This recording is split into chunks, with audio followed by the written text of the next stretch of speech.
Olá pessoal, tudo bem? Professor Júlio Santos na área. Hoje, agricultura é uma atividade que envolve a produção de alimentos. A agricultura tem uma íntima relação com capital, terras e mão de obra.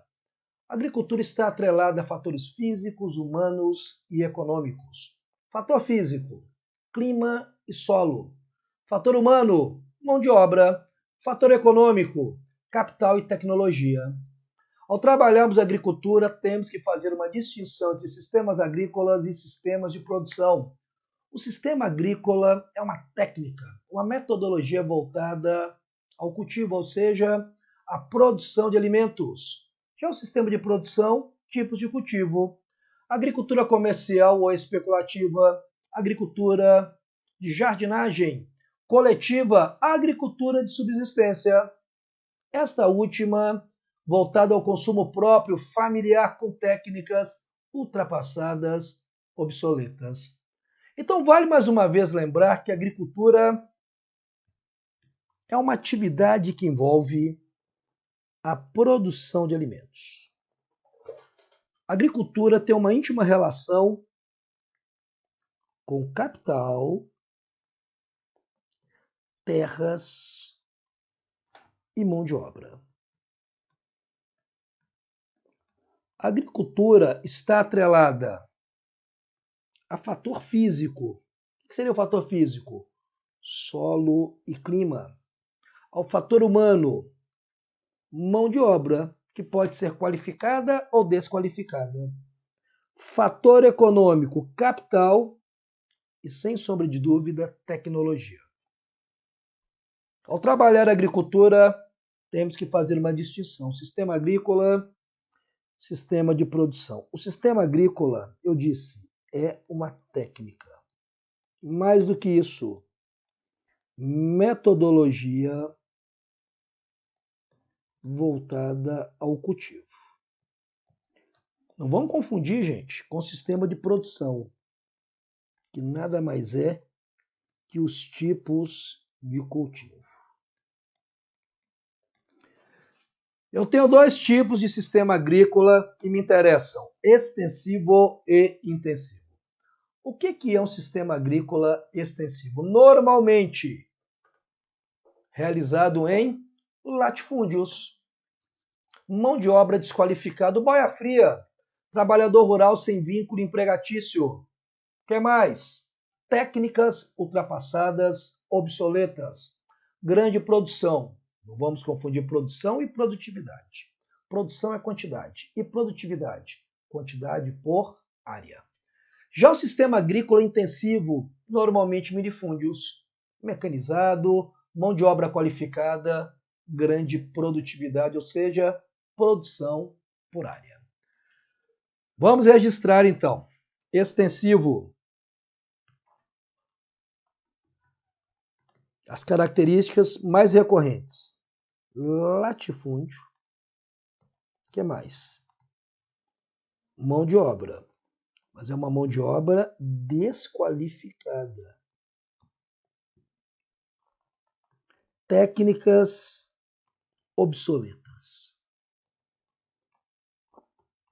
ultrapassadas. E, além disso, grande produção, quantidade. Vamos confundir, gente, com o sistema agrícola intensivo. Normalmente, minifúndios. Como é que é a mão de obra? Mão de obra qualificada. Acontece uma enorme mecanização e uma grande produtividade. Ok? Beleza. Além do sistema agrícola extensivo e intensivo, eu tenho os sistemas de produção: plantation, subsistência, jardinagem e agricultura coletiva. Olha para mim, o que é o plantation? É a mesma coisa que agricultura comercial ou especulativa. Não se produz de acordo com as características do clima e do solo, mas de acordo com as necessidades, a demanda do mercado externo, uma vez que vivemos no capitalismo predatório que visa o lucro.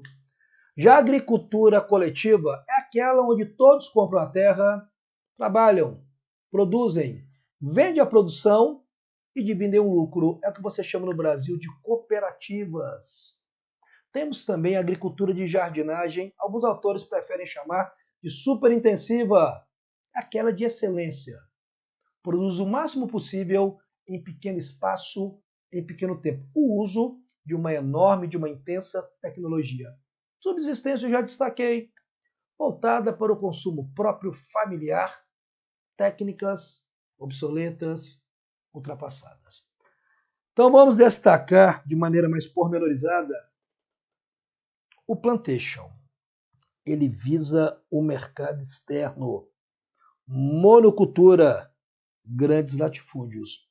É esse que se estabeleceu no primeiro ciclo colonizador do Brasil, o ciclo do açúcar. Mas peraí, professor, o primeiro ciclo foi o do pau-brasil, mas eu disse o primeiro ciclo colonizador. Aqui são os países que foram colônias de exploração. É por isso, então, que a base econômica desses países é o setor primário. Setor primário, sim. O que é o setor primário? Atividades ligadas ao campo, agricultura, pecuária e o extrativismo. Você vai perceber que o Brasil é um grande exportador de commodities. Commodities, sim. Matéria-prima no estado primitivo ou semi-industrializado de comercialização global. Quer ver? Laranja, está no estado primitivo? Sim. É comercializado globalmente? Sim. É um commodity. Assim como o minério de ferro. Piqui, está no estado primitivo? Sim. É comercializado globalmente? Não. Então não é um commodity. Matéria-prima no estado primitivo ou semi-industrializado de comercialização global. É a base econômica dos países. Porém, isso é importante destacar, o setor com a maior empregabilidade, sem sombra de dúvida, terciário, comércio e prestação de serviços. Perceba que para você poder entender essa base econômica de seu estado, de seu município, de seu país, fundamental esses conceitos basilares. Aí sim, você vai ter ferramentas para poder compreender plenamente a base econômica de seu estado, de seu município. Então, o plantation, ele fortalece o setor primário. Primeiro momento, gente, uma mão de obra escrava. Até 1560, as comunidades indígenas. Depois, o negro oriundo do continente mãe. E gente, um sistema associado à fome e à miséria. Você tem uma grande produção de alimentos, recordes e recordes na produção de alimentos, e você tem um grande número de pessoas vivendo abaixo da linha da pobreza, ou seja, com menos de 1,25 dólares por dia. Muito comum na América Latina, conhecida, né, como República das Bananas. Agricultura de subsistência ou itinerante, voltada para o consumo familiar, muito presente no sertão nordestino. Uso de mão de obra familiar, técnicas rudimentares, arcaicas, obsoletas, normalmente em minifúndios, e promove a rotação de culturas ou rotação de terras. Vamos entender isso. O que é a rotação de culturas? O que é a rotação de terras? Olha aqui, ó. Rotação de culturas. Deixa eu melhorar um pouquinho aqui. Vou pegar 2 lotes de terras.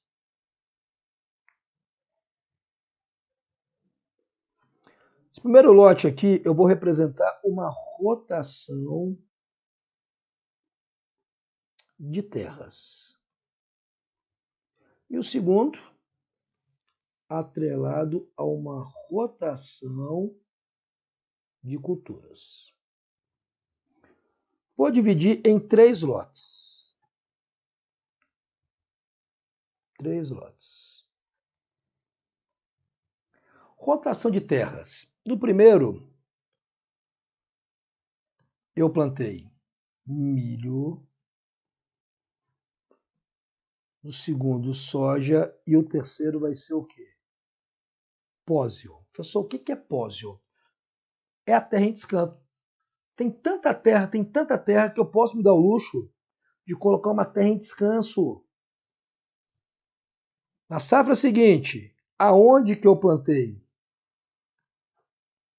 Milho vai ser o pósio. Aonde que era soja, eu planto milho. E onde que era o pósio, eu planto soja. Mas peraí, você está falando de uma região onde eu tenho uma agricultura de subsistência. Pode utilizar na agricultura de subsistência? Sim, pode utilizar.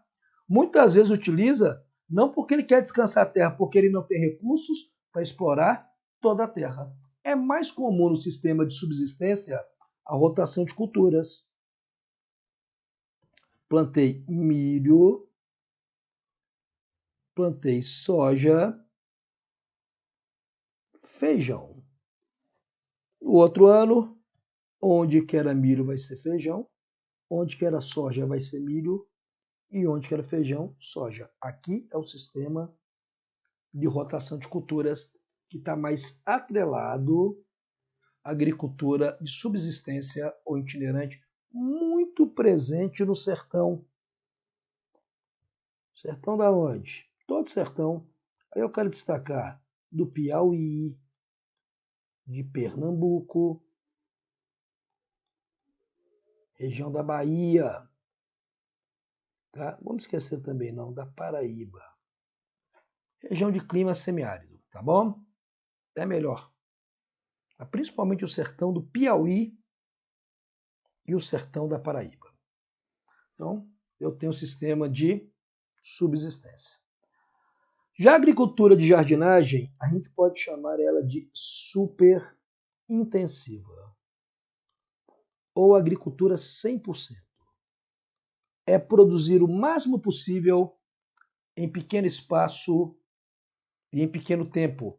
Por isso, a utilização de técnicas extremamente meticulosas, alta produção e produtividade.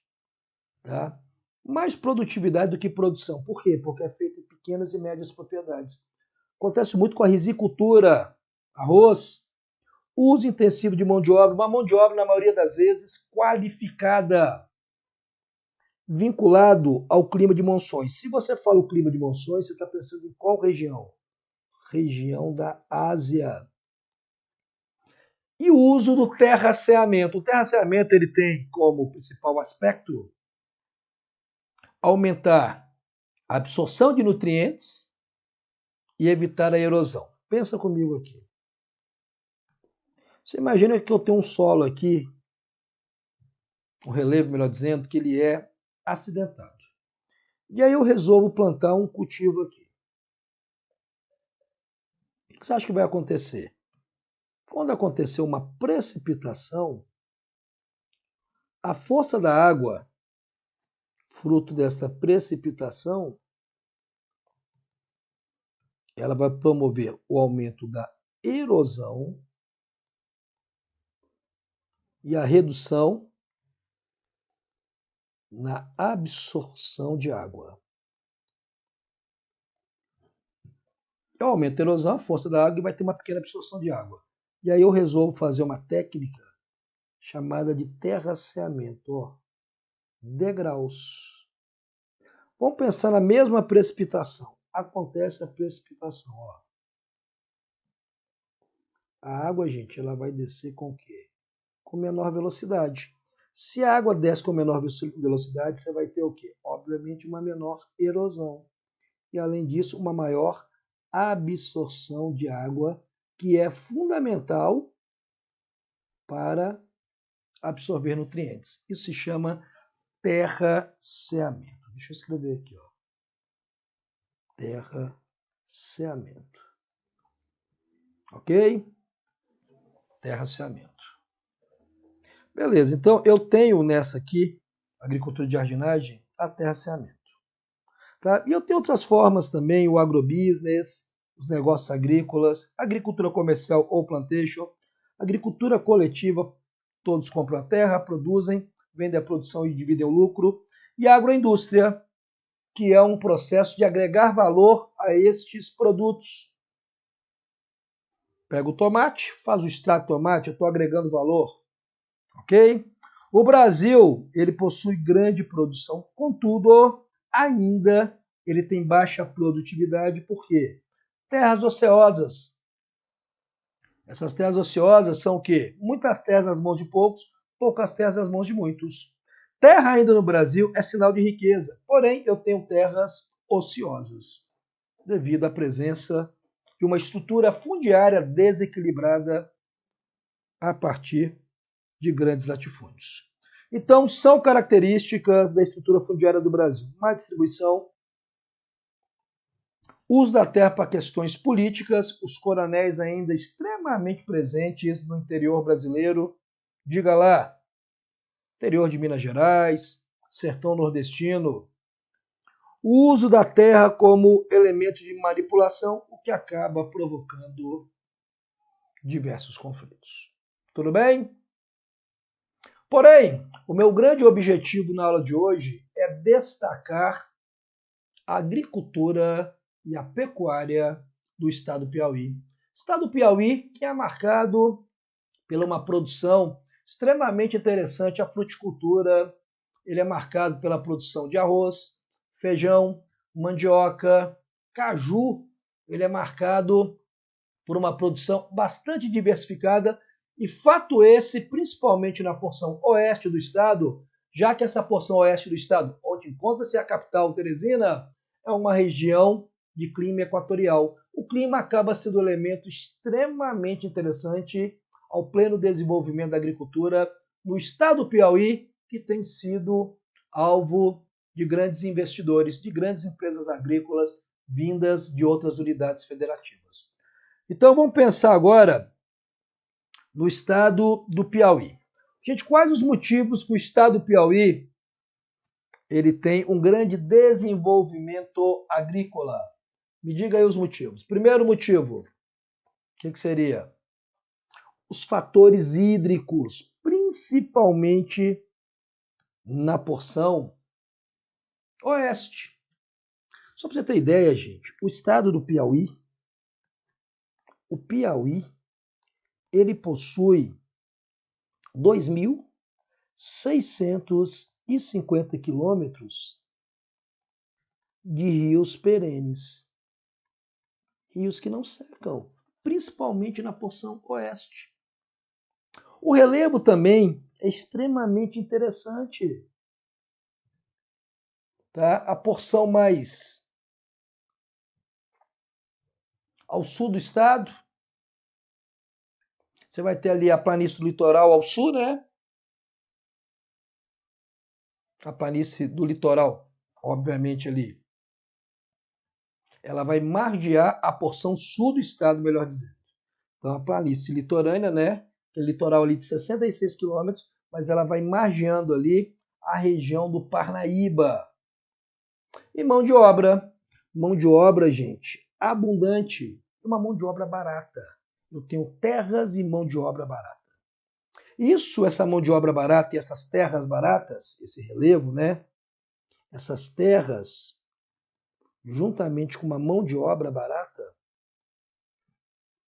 vem atraindo empresas. Principalmente da onde? Do Rio Grande do Sul, Pernambuco, Paraná, São Paulo e do estado do Mato Grosso. Então, eu tenho recurso hídrico, relevo, as terras, a planície litorânea, que ela vai se estendendo, margeando o sul do estado, indo em direção ao sul do estado, melhor dizendo, ali a região do Parnaíba, terras abundantes, baratas, atraindo empresas. E aí eu quero destacar algumas regiões bem interessantes. A primeira região que eu quero destacar, aqui, ó, mais ou menos, tá? Você tem esta região, você tem essa região, 3, 4 e até esta região aqui, mais ou menos. São interessantes. A região, gente, sudoeste do estado é uma região marcada por um grande desenvolvimento da agricultura. É uma agricultura comercial a porção mais oeste. Já no sertão eu tenho uma agricultura exatamente de subsistência. Gente, esta região aí, ó, a região 1 é formada pelo município de Santa Filomena. Santa Filomena. 2, mais ou menos ali, tá? Tudo no sudoeste. Ribeiro Gonçalves. Ribeiro Gonçalves.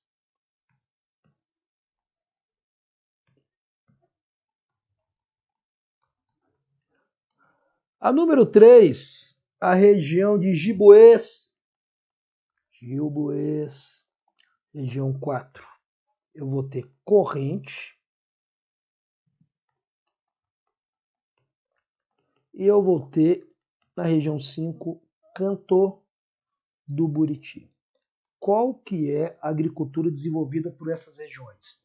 A agricultura que nós vamos ter aqui é a agricultura comercial ou especulativa, voltada para o consumo próprio, para o consumo familiar. E aí eu quero te apresentar os principais produtos. Você vai ter, cara, sem sombra de dúvida, soja e o arroz como os principais produtos. A soja, gente, é fruto da Matopiba. Você lembra o que é a Matopiba? Maranhão, Tocantins, Piauí e Bahia. Você vai lembrar que a Matopiba é fruto da Revolução Verde que culminou nas fronteiras agrícolas. Vamos devagar.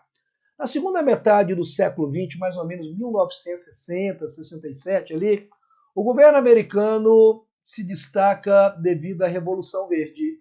A Revolução Verde não teve origem nos Estados Unidos, mas lá houve um destaque e ele começa a atribuir papéis. Ele, nação desenvolvida, teria qual papel? Exatamente. Produzir tecnologia com alto valor agregado. E disse o governo americano, se há fome no mundo, responsabilidade de países em desenvolvimento, tais como o Brasil, porque suas técnicas são ultrapassadas, obsoletas. O Brasil aderiu à Revolução Verde, adubo, fertilizante, pesticida, máquinas agrícolas. Se por um lado aumentou a produtividade, sendo introduzido este movimento da soja no Planalto Central, por outro lado, o impacto social e o impacto ambiental. Impacto ambiental, contaminação dos solos com metais pesados. E o impacto social, mecanização do campo, levando ao êxodo rural, onde esses indivíduos que viviam no campo e queriam estar lá, vão para a cidade, não porque a cidade é o melhor lugar para eles, mas é uma forma de sua sobrevivência, potencializando áreas subnormais, favelizadas, o processo de periurbanização, periferia da periferia, com indivíduos vivendo abaixo da linha da pobreza. A macrocefalia urbana é quando a cidade não consegue prestar os serviços básicos devido ao aumento do contingente populacional e a conurbação, enquanto de 2 ou mais cidades próximas devido à intensa urbanização. Essa soja se adaptou plenamente no Brasil, começa a haver expansão para outras regiões. Entre essas regiões, a região da Matopiba, ou se preferir, Mapitoba, Maranhão, Tocantins, Piauí e Bahia. No caso do Maranhão e do Piauí, na porção mais ao sul do estado, numa região chamada de Chapada das Mangabeiras. Na verdade, é na porção sul e sudoeste do estado nós temos a soja. Então eu vou ter algodão. O algodão, gente, ele vai entrar em decadência no século XX, né? A praga do bicudo, tá? Eu tenho o caju, suco, doce, gastronomia. Você sabia que o Ceará é o maior exportador de caju do Brasil, mas ele compra grande parte da sua produção, ela é financiada no Piauí. O Piauí, gente, ele tem mais de 27 indústrias da castanha de caju. Aonde que eu vou ter essas indústrias? Deixa eu destacar aqui, cadê o caju? Caju. Gente, principalmente na região de Pio 9, Picos, São Raimundo, Nonato. Essas regiões aqui, ó, atrelada a quem? A produção de caju. Pra você ter ideia, gente, esta região aqui, ó, esta região tem 73% da produção do Estado. Produção do Estado. Então fique de olho aí. Pio 9, Picos, São Raimundo Nonato. 73% da produção de castanha de caju. Tá? Pessoal, nós temos a produção também de banana em áreas aluviais. Tem que ser uma área com clima úmido. Aonde? Aqui, ó. Teresina. Então, produção de banana em Teresina. Manga também precisa de muita umidade. Destaca Teresina. Gente, eu estava olhando isso. Você tem mais de 182 milhões de frutos. É o maior cultivo contínuo do Nordeste de manga, está em Teresina. Ok? Então, muita atenção. E milho. Gente, o milho ele é um produto de grande importância, principalmente devido à agricultura de subsistência. Feijão, mais uma vez, com destaque para quem? Teresina. Então, Teresina se destaca na produção de banana, manga e feijão. Já a mandioca, você vai pegar a região de Altos. É um dos maiores produtores do estado.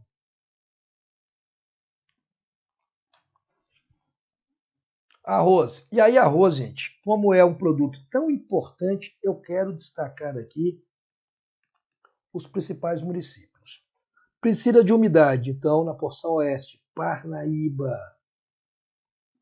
Além de Parnaíba, a produção de arroz, você vai pegar a região de Porto, você vai pegar a região de Buriti, dos Lopes. Guarda essas cidades que vai cair. Você vai pegar Luzilândia. Não satisfeita ainda. Joaquim Pires.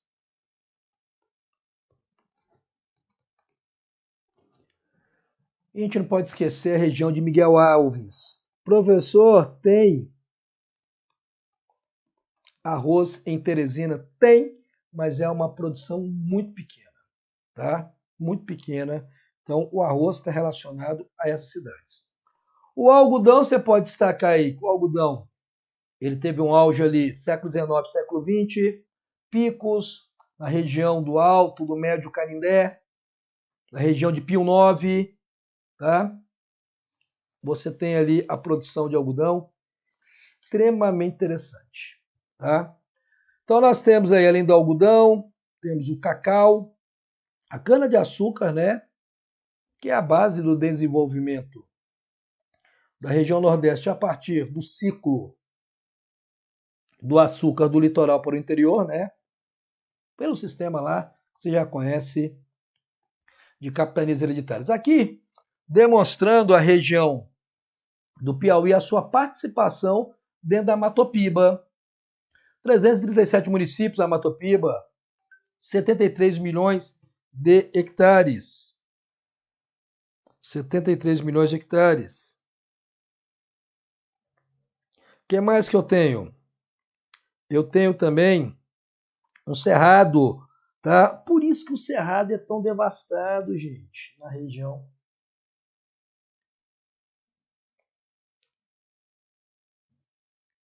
Ele é tão devastado. Você lembra que o cerrado, ele é uma vegetação de médio porte, galhos tortuosos, raízes profundas e casca grossa.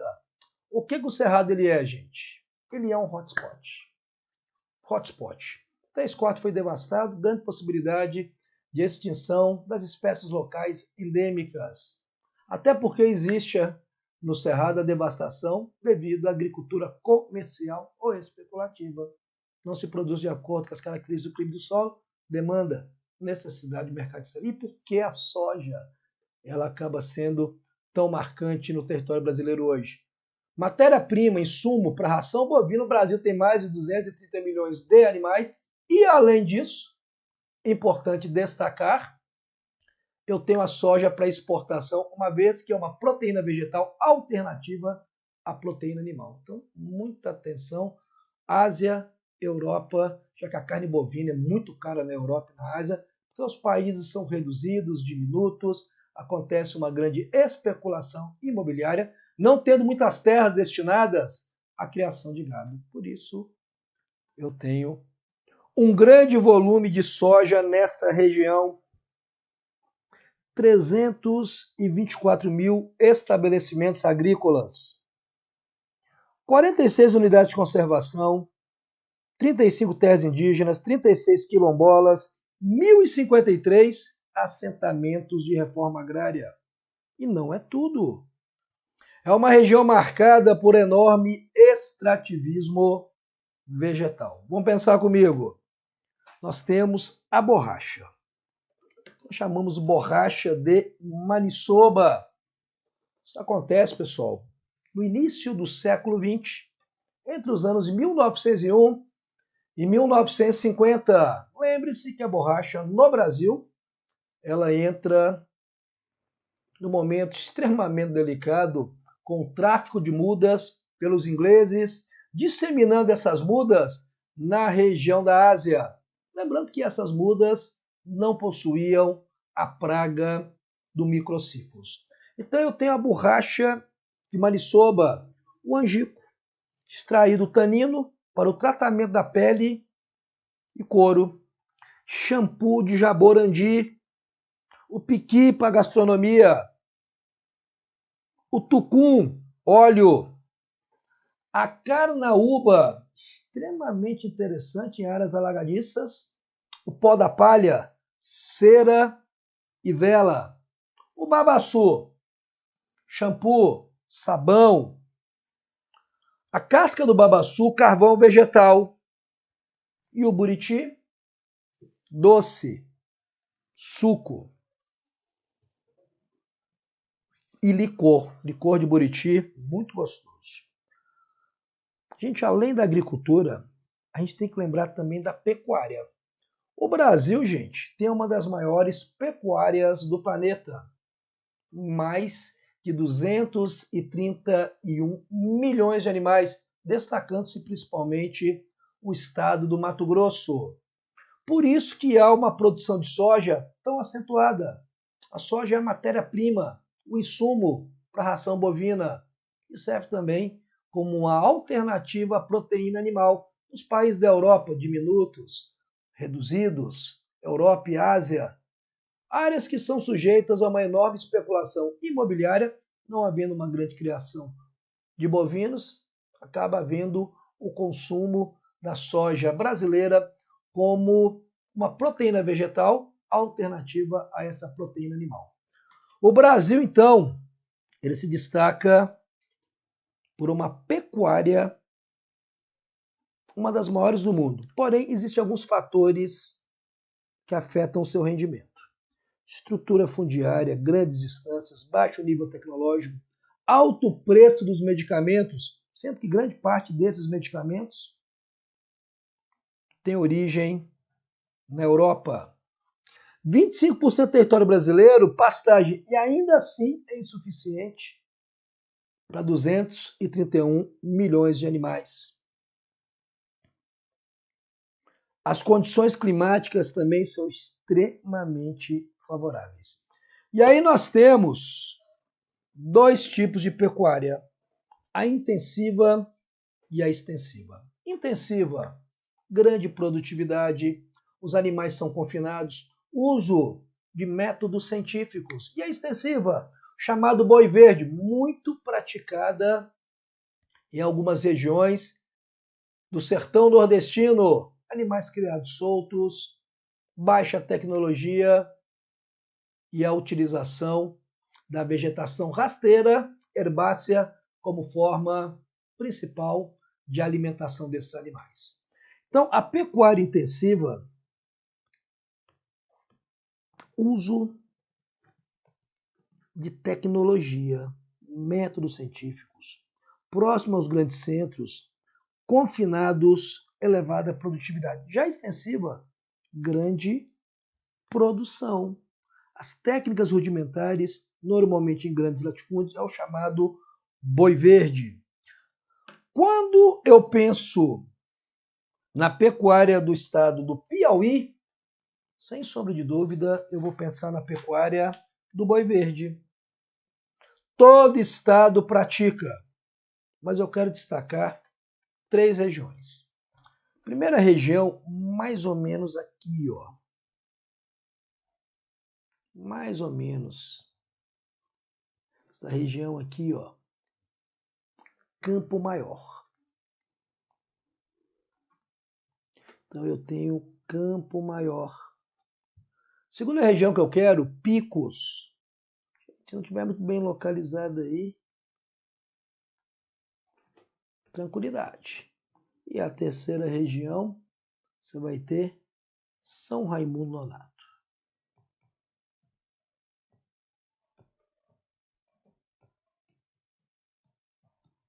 Ok.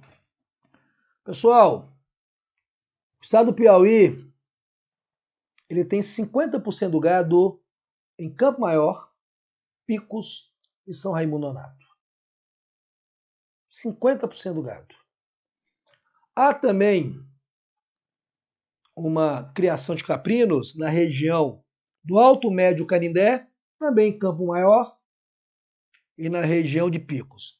Você vai lembrar que eu tenho, em termos de bovinos, o boi verde, eu vou ter mais ou menos 1,8 milhão de animais. 1,8 milhão de animais. Caprinos, me surpreendeu. Eu tenho 1,9 milhão. Tirei esses dados do IBGE. 15% do Brasil. 15% do Brasil. O Piauí só está atrás, em termos de caprinos, da Bahia, 3,6, e de Pernambuco, 3,1. Ovinos, Piauí, terceira posição do Brasil, 1,6 milhão de animais. Você tem até algumas festas, né? A festa do bode em batalha, Expo Berro, achei ótimo o nome, Teresina, e o Berro Picos, indo ali em direção ao sul do estado do Piauí. Ok? Então temos aí bovinos, caprinos e ovinos que se destacam no estado. Além disso, eu tenho ali a fauna local, né? Onça sussuarana, o gato maracajá, tatu, seriema, o jacu, a paca, a cutia e também a cobra. Então é isso, meu querido. Finalizamos aí essa parte que envolve agricultura e pecuária de uma maneira bem objetiva, bem sucinta. E eu tenho certeza que você vai conseguir ter sucesso em sua caminhada. Bons estudos, sucesso, fiquem com Deus. Nos encontramos em uma próxima oportunidade. Abraços, beijos e até lá.